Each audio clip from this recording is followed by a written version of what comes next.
Je m'appelle Clément Mousset, j'ai 31 ans. Je suis doctorant et attaché à la chaire de M. François Desroches, Histoire du Coran et des textes, et je termine ma thèse sur les sanctuaires de prophètes dans la Syrie médiévale.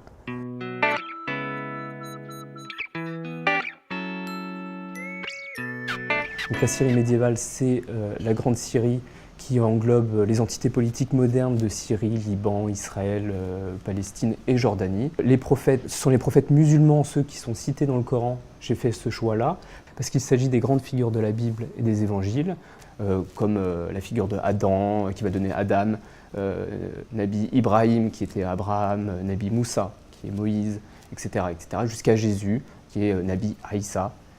L'intérêt de ces prophètes-là, c'est de marquer évidemment la continuité entre les trois religions, juive, chrétienne et musulmane, et d'exprimer cette matérialité.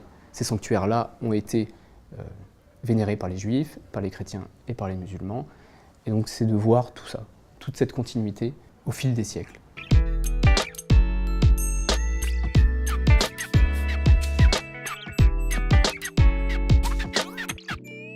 Au XIIe siècle, il y a une vogue autour de ces sanctuaires-là, on le sait.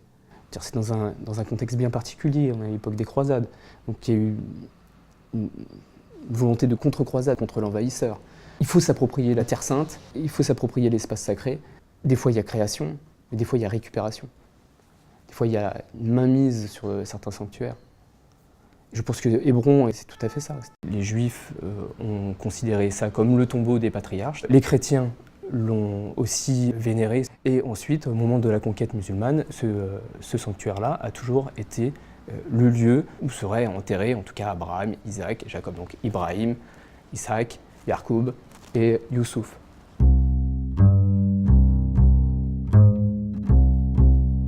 Mon approche est vraiment pluridisciplinaire et surtout, je vais autant voir les récits de voyageurs juifs et chrétiens que les musulmans, et je compare, je vois. L'Institut des civilisations est vraiment une chance parce qu'elle permet de regrouper plusieurs pôles de recherche dans un même lieu. J'ai un problème avec une inscription écrite en hébreu que j'ai trouvée sur un de mes sanctuaires. Il suffit de monter un étage pour avoir une traduction de ces inscriptions-là. Le premier mot, on lit très bien Rahim. C'est le terme qui signifie la vie, mais Rahim, c'est aussi utilisé comme prénom. D'accord.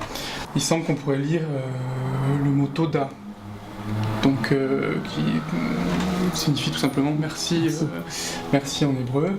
Donc c'est un pèlerin qui est passé, qui a vu le cénotaphe de Aaron, qui a fait une demande, peut-être qu'elle s'est accomplie, et donc il est repassé pour le remercier. C'est possible ça?